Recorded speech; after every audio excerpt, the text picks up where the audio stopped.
అందరికీ నమస్కారం. నేను మీ ప్రభాంజలి. నేడు మనిషికి మనశ్శాంతి ఎంత ముఖ్యమో మనోధైర్యం కూడా అంతే ముఖ్యం. ఈ ప్రపంచంలో బ్రతకాలి అంటే మనిషికి మంచితనంతో పాటు మొండితనం కూడా ఉండాలి. ఎందుకంటే మంచితనం మనుషుల మీద చూపించాలి, మొండితనం పరిస్థితుల మీద చూపించాలి. ఏది ఏమైనా ఎవరి నుండి ఏదీ ఆశించకూడదు. ఆశిస్తే అది నీ ఆనందాన్నే హరించివేస్తుంది.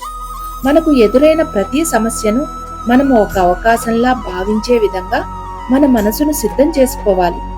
ఈ ప్రపంచంలో సంపద కంటే సమయం అత్యంత విలువైనది. ఏ మనిషి అయినా తనకు నచ్చింది చేస్తే లాభం ఉంటుందో లేదో తెలియదు, కానీ అది ఇచ్చే సంతృప్తి మాత్రం ఈ ప్రపంచంలో మరేదీ ఇవ్వలేదు. అంతేకాదు, నీకు ఉన్న దానిపై నువ్వు నిర్లక్ష్యం చూపుతూ లేని దానికోసం ఆరాట పడితే నీవు ఎప్పటికీ సంతోషంగా జీవించలేవు. నువ్వు కావాలి అనుకున్నప్పుడు ఏదీ రాదు. ఏదైనా నీకు రావాలి అని రాసిపెట్టి ఉంటే మాత్రం అది ఆగదు. రాలేదని కృంగిపోకు, వచ్చిందని పొంగిపోకు. జరిగేవన్నీ నీ కర్మలో భాగమే, కాని జరిపించేది మాత్రం ఆ భగవంతుడే అని గుర్తుంచుకో. రాముడంతటి వాడే రావణుడికి నచ్చలేదు. కృష్ణుడంతటి వాడినే కంసుడు మెచ్చలేదు. అందరూ మెచ్చేటట్లు, అందరికీ నచ్చేటట్లు జీవించాలనుకుంటే అంతకన్నా మూర్ఖత్వం మరొకటి లేదు. నీ వెనుక నీ గురించి చెడుగా మాట్లాడుకునే వారి గురించి ఎప్పుడూ ఆలోచించవద్దు. ఎందుకంటే వారి స్థానం ఎప్పుడు నీ వెనుకే ఉంటుంది. మనపై ప్రేమ ఉన్న చోట మన మౌనం కూడా అర్థమవుతుంది. అది లేని చోట మన ప్రతి మాట అపార్థమే అవుతుంది. అతి మంచితనం, అతి ఓర్పు ఈ కాలంలో అస్సలు పనికిరాదు.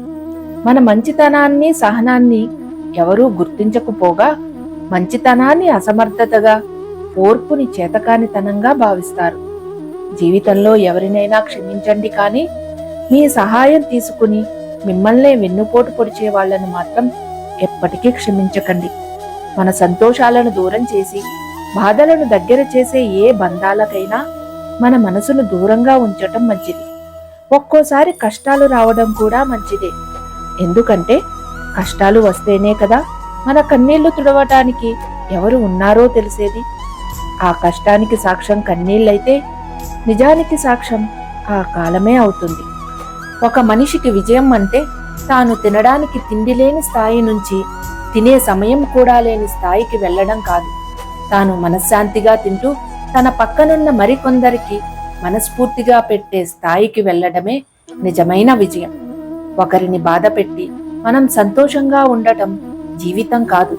మనం బాధలో ఉన్నా మరొకరికి సంతోషాన్ని పంచేదే నిజమైన జీవితం. ఆశ జాతకాన్ని నమ్మేలా చేస్తుంది, కోరిక దేవుడిని నమ్మేలా చేస్తుంది, బాధ మనిషిని నమ్మేలా చేస్తుంది. కానీ ధైర్యం ఒక్కటే నిన్ను నువ్వు నమ్మేలా చేస్తుంది. ఏదైనా నమ్మి బ్రతకడం వేరు, నమ్మిస్తూ బ్రతకడం వేరు. నమ్మి బ్రతకడంలో ప్రేమ ఉంటుంది, నమ్మిస్తూ బ్రతకడంలో స్వార్థం మాత్రమే ఉంటుంది. మనకే విలువ లేనప్పుడు మన మాటలు ఎంత మంచి చేసేవి అయినా సరే వాటికి ఎలాంటి విలువ ఉండదు. అందుకే మన మాటలు నచ్చనప్పుడు మౌనం మంచిది, మనమే నచ్చనప్పుడు దూరం మంచిది. ఎందుకంటే ఒకరికి మనమంటే ఇష్టం లేనప్పుడు వారి పట్ల మనం చూపించే ప్రేమ కూడా వారికి ఓ తలనొప్పిలాగే అనిపిస్తుంది. ఒక మనిషిని పరిచయం చేసుకోవడంలో ఎలాంటి గొప్పతనం లేదు. వాళ్ల మనసుని అర్థం చేసుకోవడంలోనే మన గొప్పతనం ఉంటుంది. ఏదైనా తన వరకు వచ్చినప్పుడు మాత్రమే మనిషికి ఆ బాధ విలువ తెలుస్తుంది. అంతవరకు ఎదుటివారి బాధ చులకనగానే కనిపిస్తుంది. ఎంతైనా అనుభవమే కదా మనిషికి సరైన గుణపాఠం నేర్పేది.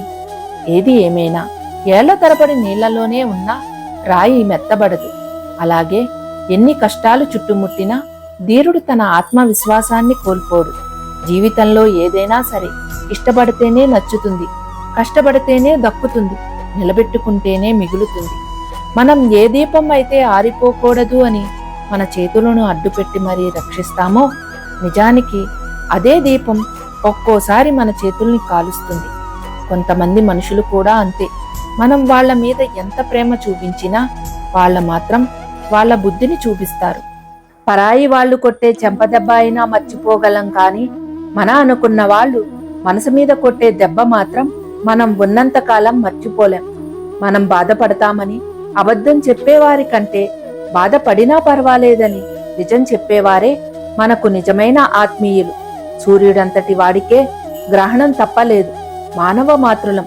మనకు సమస్యల బాధ తప్పుతుందా? మన జీవితంలో వచ్చే చిన్న చిన్న అడ్డంకులకు బాధపడి భయపడి కృంగిపోతే ఎలా? ఏదైనా సరే ఓర్చుకోవాలి, నేర్చుకోవాలి. ఆ కాలాన్ని సైతం జయించాలి. గెలవాలన్న స్ఫూర్తితో పోరాడు. ఓడినా తట్టుకోగలవు. గెలిచి తీరాలనే అహంతో పోరాడకు. ఓడిపోతే తట్టుకోలేవు. ఏదైనా సరే ఆలోచించు, కానీ సమయం మించిపోకముందే ఆ ఆలోచనలను అధిగమించి ఆచరణలో పెట్టు.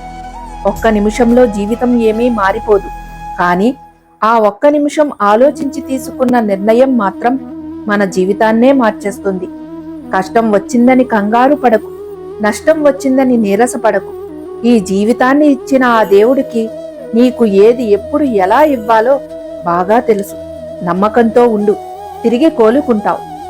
కష్టం వస్తే కన్నీళ్లు కాదు రావాల్సింది, ఆలోచన రావాలి. ఆ కష్టాన్ని అధిగమించే మనోధైర్యం కావాలి. నువ్వు చెయ్యగలవా చేయలేవా అని ఆలోచించకు. నిన్ను నువ్వు నమ్మినప్పుడు ఏది ఏమైనా సాధించగలవు. ఒక బండరాయికి ఎన్ని ఉలిదెబ్బలు తగిలితే అంత గొప్ప శిల్పం అవుతుంది. అలాగే నీ గమ్యంలో ఎన్ని ఎదురు దెబ్బలు తగిలితే అంత అద్భుతమైన విజయం నీ సొంతం అవుతుంది. కానీ ఒక్కటి గుర్తుపెట్టుకో, నీ సంపద ఎన్నడూ నీ దగ్గర ఉన్న వస్తువులను ఆధారంగా కాదు, నీ సత్ప్రవర్తన ఆధారంగా అంచనా వేయబడుతుంది. మనిషి యొక్క గొప్పతనం నమ్మడంలోనూ నమ్మించడంలోనూ ఉండదు, ఆ నమ్మకాన్ని నిలబెట్టుకోవడంలో మాత్రమే ఉంటుంది. మనిషి ఆత్మవిశ్వాసంతో కృషి చేస్తే ఎక్కలేని ఎత్తులు లేవు, అందుకోలేని శిఖరాలు లేవు, దాటలేని సముద్రాలు లేవు.